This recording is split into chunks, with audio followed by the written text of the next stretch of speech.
O sofrimento de Jesus e o peso da cruz. Após ser preso no jardim do Getsêmani, Jesus foi levado para ser julgado diante dos líderes religiosos e, posteriormente, diante de Pilatos, o governador romano.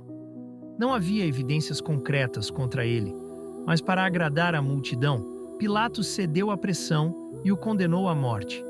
Antes de ser entregue à crucificação, Jesus foi brutalmente açoitado, uma prática comum entre os romanos para punir os criminosos e prepará-los para a execução.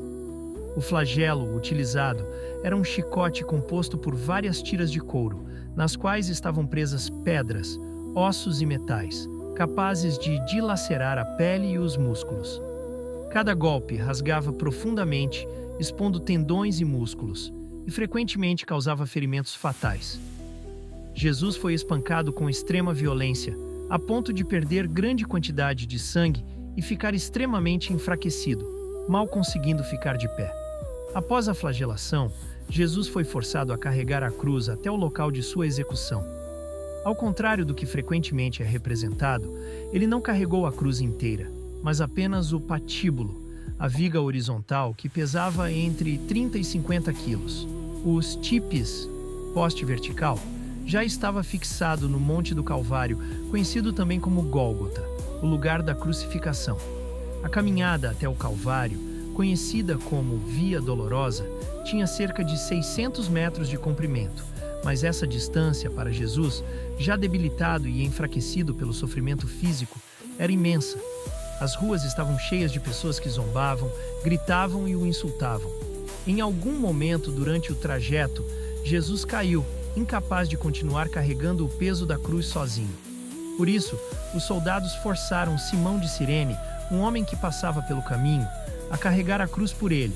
A presença de Simão destaca a condição física desesperadora de Jesus, que já não tinha forças para carregar nem o peso da cruz, nem o peso de sua própria dor. Ele havia suportado os açoites, a humilhação e ainda carregava sobre si os pecados de toda a humanidade. Ao chegar ao Monte do Calvário, Jesus foi deitado na cruz. Os soldados, com crueldade, pregaram grandes pregos de aproximadamente 18 centímetros de comprimento nas suas mãos, ou melhor, nos seus pulsos e nos seus pés. Os pregos não eram colocados nas palmas das mãos, pois não seriam capazes de sustentar o peso do corpo, mas sim nos pulsos, entre os ossos do rádio e da ulna. Essa perfuração causava uma dor intensa e imediata, além de paralisar os nervos, tornando o corpo incapaz de se mover com facilidade. A posição de Jesus na cruz era extremamente dolorosa. Ele ficava suspenso, com o peso do corpo sendo sustentado pelos pregos, causando uma grande dificuldade para respirar. Para tentar respirar, era necessário erguer o corpo, o que aumentava ainda mais a dor nos pés, já perfurados.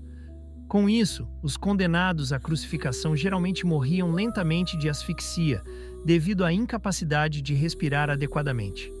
O sofrimento psicológico e espiritual. O sofrimento de Jesus não foi apenas físico. Durante sua crucificação, ele também experimentou grande angústia psicológica e espiritual. A humilhação pública de ser despido, espancado e exposto ao escárnio da multidão, somada à sensação de abandono, tornou seus últimos momentos ainda mais dolorosos. Os líderes religiosos zombavam dele, dizendo: "Se és o Filho de Deus, desce da cruz." Mateus 27:40. Em um dos momentos mais dolorosos de sua agonia, Jesus gritou: Deus meu, por que me abandonaste?" Mateus 27:46. Ele, que sempre esteve em perfeita comunhão com o Pai, experimentou o peso do pecado do mundo sobre si. Isso causou uma separação temporária entre ele e o Pai, o que foi talvez o maior sofrimento de todos, pois Jesus sempre foi perfeito e sem pecado, e agora carregava a culpa de toda a humanidade. As últimas palavras e a morte. Durante as 6 horas em que permaneceu na cruz, Jesus pronunciou 7 frases que se tornaram fundamentais para a nossa compreensão de seu sacrifício. Uma delas, a mais famosa, foi: "Está consumado." João 19:30.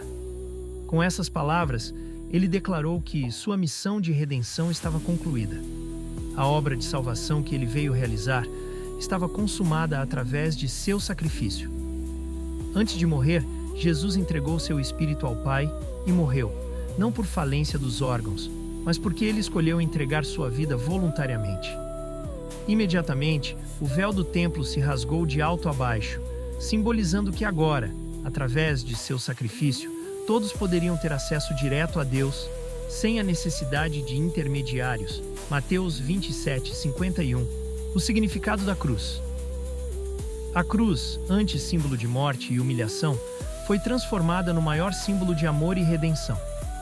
Jesus, o Filho de Deus, não apenas carregou o peso físico da cruz, mas também carregou o peso dos pecados de toda a humanidade.